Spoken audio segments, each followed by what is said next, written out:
Hello everyone. आज हम लोग स्ट्रेटेजिक मैनेजमेंट चैप्टर 1 का एक बहुत ही इंपॉर्टेंट टॉपिक देखने वाले हैं जो कि है strategic levels in organisation. Strategy एक लॉन्ग टर्म प्लान होती है जो कोई भी ऑर्गेनाइजेशन अपने ऑब्जेक्टिव्स को अचीव करने के लिए बनाती है। ये स्ट्रेटजी बनाते समय वो अपने इंटरनल और एक्सटर्नल एनवायरनमेंट को कम्प्लीटली स्टडी करती है और उसी को ध्यान में रख के अपनी प्लानिंग करती है ताकि उसका ऑब्जेक्टिव अचीव हो पाए। अब ये जो स्ट्रैटेजी होती है वो एक बड़ी कंपनी में 3 लेवल्स पे बनती है। एक बड़ी कंपनी जैसे कि आप टाटा या फिर रिलायंस या गोदरेज की बात करें तो उन्होंने कोई एक सेक्टर में इन्वेस्टमेंट नहीं किया हुआ है। They have invested into different business. एक लार्ज ऑर्गेनाइजेशन एक मल्टी डिविजनल ऑर्गेनाइजेशन होती है जिन्होंने डिफरेंट बिजनेस में इन्वेस्टमेंट किया हुआ है। इसको समझने के लिए हम लोग पहले इस डायग्राम को देख लेते हैं। अब ये जो डायग्राम है वो टाटा के जो स्ट्रक्चर है उससे काफ़ी ज़्यादा मैच करता है। टाटा ग्रुप के जो ओवरऑल मैनेजिंग पर्सनल होते हैं वो हेड ऑफिस में बैठते हैं। टाटा ग्रुप के जो इस वक्त सीईओ हैं वो हैं Natarajan Chandrasekaran. He with the other board of directors and the other corporate staff वो कहाँ बैठते हैं तो हेड ऑफिस में बैठते हैं। और उनकी जिम्मेदारी क्या होती है, वो पूरे ग्रुप में टाटा ग्रुप में जितने भी बिजनेस हैं उसके लिए प्रॉपर प्लानिंग करते हैं। ग्रुप में कहीं पे भी कोई भी दिक्कत आती है तो उसको लीडरशिप देने की, वो पूरे ग्रुप की प्रॉब्लम सुलझाने की जिम्मेदारी टाटा ग्रुप के हेड ऑफिस लेवल की होती है। अगर हम टाटा ग्रुप की बात करें तो उन्होंने जो डिफरेंट डिफरेंट बिजनेस में इन्वेस्टमेंट किया हुआ है उन्हें हम लोग यहाँ पे डिवीजन के तरीके से दिखा रहे हैं, जैसे division A, division B. Tata के केस में ये हो सकता है Tata power, Tata steel, Tata consultancy services, Tata motors. तो टाटा ने अलग अलग बिजनेस में इन्वेस्टमेंट किया हुआ है जिसको यहाँ पे हम डिवीजन की तरह से दिखा रहे हैं। ये डिविजन्स को हम लोग स्ट्रैटेजिक बिजनेस यूनिट SBU भी कहते हैं। अब SBU क्या होते हैं, तो SBU को याद रखने के लिए फिलहाल हम लोग 2 पॉइंट्स को समझ रहे हैं। SBU एक सेल्फ कंटेन्ड डिवीजन होता है। SBU एक सेल्फ कंटेन्ड डिवीजन होता है, ठीक है। सेल्फ कंटेन्ड होने का क्या मतलब होता है, सेल्फ कंटेन का मतलब होता है कि एक डिवीजन को काम करने के लिए जितनी भी चीज़ें चाहिए वो उसके पास हैं, वो कंप्लीट है अपने आप में। काम करने के लिए उसको डिफरेंट डिफरेंट फंक्शंस की ज़रूरत पड़ सकती है, जैसे कि एक बिज़नेस को मार्केटिंग की, HR की, फिनेंस डिवीजन की, then research and development division की ज़रूरत पड़ सकती है। इन सभी फंक्शंस की ज़रूरत पड़ती है। तो हर एक डिवीजन के पास अपने खुद के बिजनेस फंक्शंस होते हैं, फंक्शनल ऑफिसर्स होते हैं। टाटा स्टील के पास अपने फंक्शनल ऑफिसर्स, टाटा मोटर्स के पास अपने फंक्शनल ऑफिसर्स होते हैं। तो ये SBU की पहली खासियत है। दूसरा, हर डिवीजन का अपना एक मैनेजर होता है, अपना CEO होता है जो उस डिवीजन की परफॉर्मेंस के लिए, प्लानिंग के लिए रिस्पॉन्सिबल होता है, ठीक है। तो अगर हमने इस स्ट्रक्चर को समझा तो यहाँ पे हम देख रहे हैं कि टाटा के केस में या किसी भी बड़ी कंपनी के केस में जो मल्टीपल सेक्टर्स में इन्वेस्टमेंट करती है वहाँ पे 3 लेयर्स क्रिएट हो जाती हैं। फर्स्ट लेयर जो ये होती है उसे हम लोग कॉरपोरेट लेवल कहते हैं। सेकेंड लेयर जो ये है उसे हम लोग बिजनेस लेवल कहते हैं। एंड थर्ड लेयर को हम लोग यहाँ पे फंक्शनल लेवल कहते हैं। अब इन तीनों लेवल पे जो होती है स्ट्रैटेजी बनती है और हर एक स्ट्रैटेजी एक दूसरे से काफ़ी अलग है, पर स्टिल ये काफ़ी इंटरडिपेंडेंट है, एक दूसरे के ऊपर डिपेंडेंट है to achieve the overall objective of organisation. अब ये जो पिरामिड स्ट्रक्चर है वो आपने स्टैंडर्ड 12th में भी पढ़ा होगा, जहाँ पे हम लोग लेवल्स ऑफ मैनेजमेंट पढ़ते थे। तो हमने पढ़ा था कि 3 लेवल्स ऑफ मैनेजमेंट होते हैं, top level, middle level and bottom level.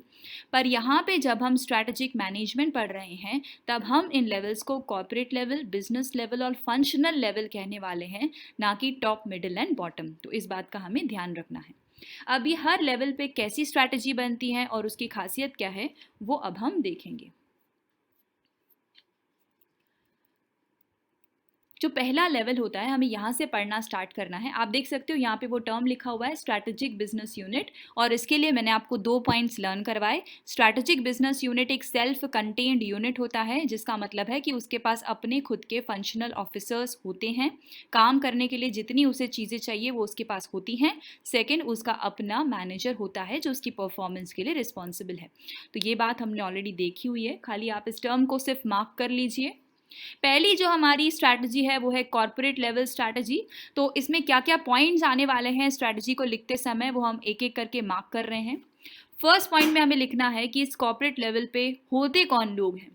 तो this level consist of CEO, chief executive officer, other senior executive, board of directors and corporate staff. तो ये वो लोग होते हैं जो कॉर्पोरेट स्ट्रैटेजी को किसी भी कंपनी के लिए बनाते हैं।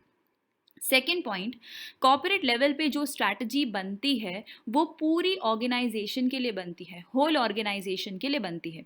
पूरी कंपनी को ध्यान में रखते हुए कॉर्पोरेट लेवल जो है वो अपनी स्ट्रैटेजी बनाते हैं।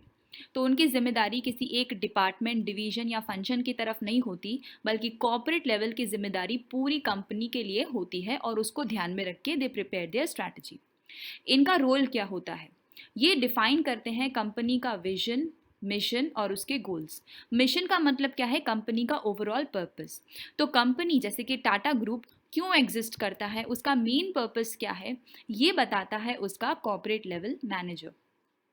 टाटा ग्रुप के गोल्स क्या हैं, आने वाले समय में टाटा ग्रुप अपने लिए क्या करना चाहता है, उसके ऑब्जेक्टिव्स क्या हैं, ये पूरे ग्रुप के जो ऑब्जेक्टिव्स हैं वो कॉर्पोरेट लेवल पे डिसाइड होते हैं।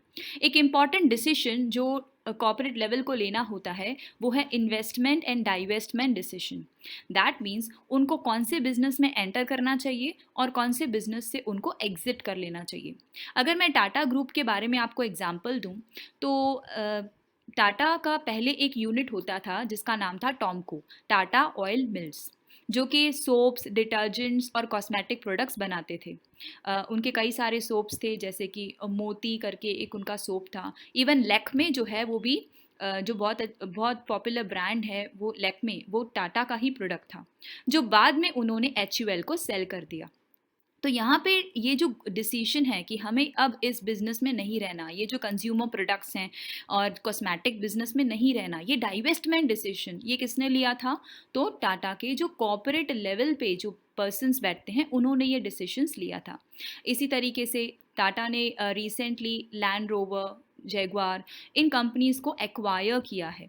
तो ये उन्होंने उन बिजनेस में एंट्री ली है। ये एंट्री और एग्जिट के डिसीजन ये कॉर्पोरेट लेवल पे लिए जाते हैं। नेक्स्ट उनका काम होता है कि वो ऑर्गेनाइजेशन के लिए डिफरेंट रिसोर्सेज को इकट्ठा करें, जैसे कि money, man power, and then उनको डिफरेंट डिफरेंट बिजनेस यूनिट में एलोकेट करें। तो यहाँ पे एलोकेशन का जो डिसीजन होता है कि हमें कौन से बिजनेस में कितना पैसा इन्वेस्टमेंट करना चाहिए, कितने रिसोर्सेज इन्वेस्ट करने चाहिए और किस में नहीं करना चाहिए, ये भी डिसीजन कॉर्पोरेट लेवल पे लिया जाता है। ये जो स्ट्रैटेजी बनाते हैं that span the individual business, that means हर एक बिजनेस यूनिट को ध्यान में रख के बनाते हैं। देन इनका एक और काम होता है, they provide leadership to the entire organisation. तो यहाँ पे हमने कितने पॉइंट्स मार्क किए कि इस लेवल पे कौन होते हैं। ये जो स्ट्रैटेजी बनाते हैं वो पूरे बिजनेस के लिए होती है। ये ऑर्गेनाइजेशन के मिशन और गोल बनाते हैं। इनका काम होता है कि वो डिसाइड करें कि किस बिजनेस में उनको एंटर करना है, किस बिजनेस से उनको बाहर जाना है।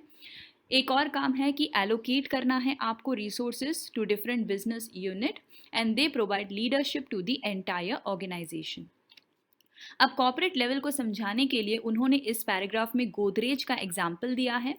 बता रहे हैं कि गोदरेज भी एक मल्टी डिविजनल ऑर्गेनाइजेशन है जिसने डिफरेंट डिफरेंट सेक्टर्स जैसे कि furniture, edible oil, insecticides, IT, real estate वगैरह सेक्टर्स में इन्वेस्टमेंट किया हुआ है।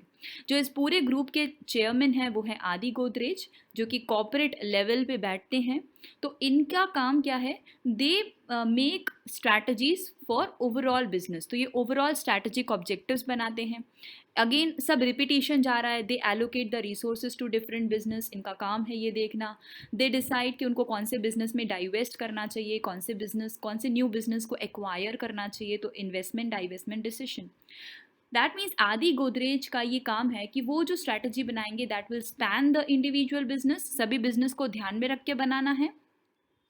कॉर्पोरेट पोर्टफोलियो क्या होगा ये डिसाइड करने का जो जिम्मा है वो इनके सर पे होता है। ये बात बिल्कुल ध्यान रखना, आपको MCQ के लिए आ सकता है कि कंपनी का कॉर्पोरेट पोर्टफोलियो, कंपनी का पोर्टफोलियो कौन डिसाइड करता है? तो वो कॉर्पोरेट लेवल डिसाइड करता है। अब पोर्टफोलियो का मतलब क्या होता है?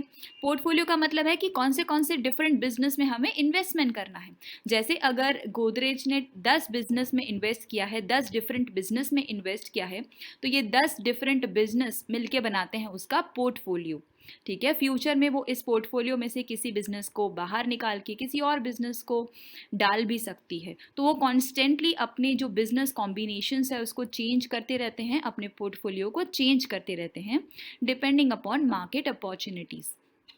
तो ये हो जाता है उसका पोर्टफोलियो। तो हमें ध्यान रखना है। अगेन लिखा हुआ है कि ये उनकी जिम्मेदारी नहीं है, it is not there specific responsibility कि वो हर एक इंडिविजुअल बिजनेस के ऊपर ध्यान दें कि फर्नीचर बिजनेस में क्या चल रहा है देखें, और एडिबल बिजनेस के लिए स्ट्रैटेजीज बनाएं, एडिबल ऑयल बिजनेस के लिए स्ट्रैटेजी बनाएं। तो ये इंडिविजुअल बिजनेस के लिए स्ट्रैटेजी नहीं बनाते।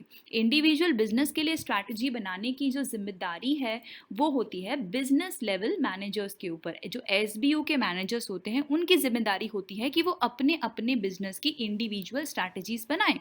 ये जो है कॉर्पोरेट लेवल का काम नहीं है। अगेन कुछ और काम बता रहे हैं हमें इस पैराग्राफ में कॉर्पोरेट लेवल के लिए।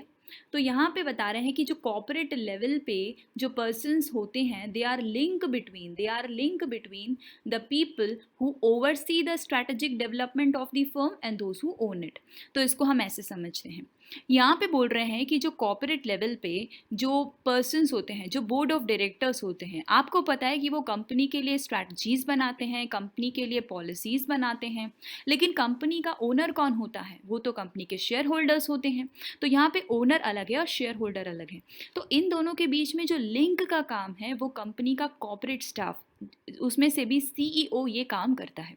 तो कंपनी का जो चीफ एग्जीक्यूटिव ऑफिसर्स होता है वो बोर्ड ऑफ डायरेक्टर्स की पॉलिसीज़ के बारे में बताता है उनके शेयर होल्डर्स को। शेयर होल्डर्स के कोई अगर डाउट्स हैं कंपनी से, अगर उन्हें कोई क्वेश्चंस हैं, तो वो सीईओ सॉल्व करता है।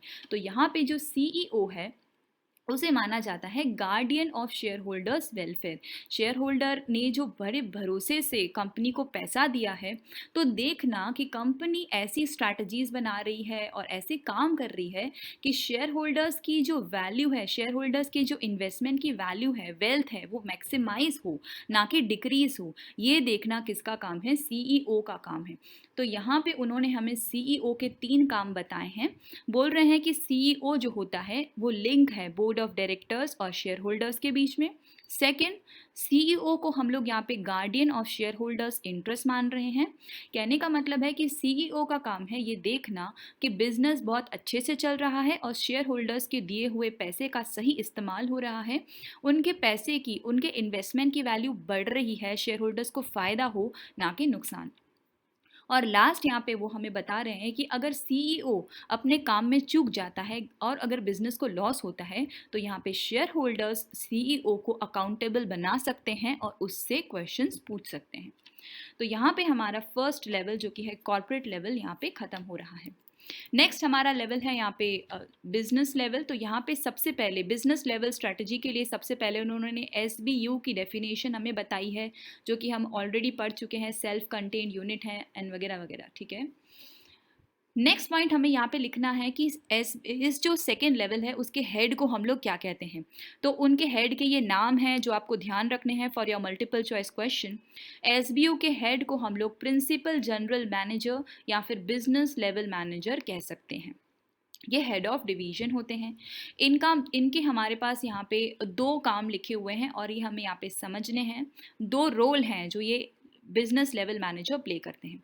इनका पहला काम, and again this line is very important, इनका पहला काम ये है कि जो कॉर्पोरेट लेवल मैनेजर्स ने जो कि डिसीजन बता दिए हैं, जो कि ऑब्जेक्टिव्स बना दिए हैं, जो कि उन्होंने अपनी ड्रीम बता दिए हैं, उनको रियलिटी में कन्वर्ट करना, उनको कॉन्क्रीट स्टेप्स में कन्वर्ट करना, रियलिटी में कन्वर्ट करना काम है बिजनेस लेवल मैनेजर्स का।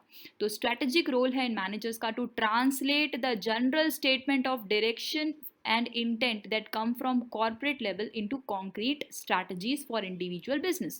जैसे कि रतन टाटा जब टाटा ग्रुप के सीईओ थे, तब उन्होंने कह दिया कि हमें दुनिया की सबसे सस्ती कार बनानी है।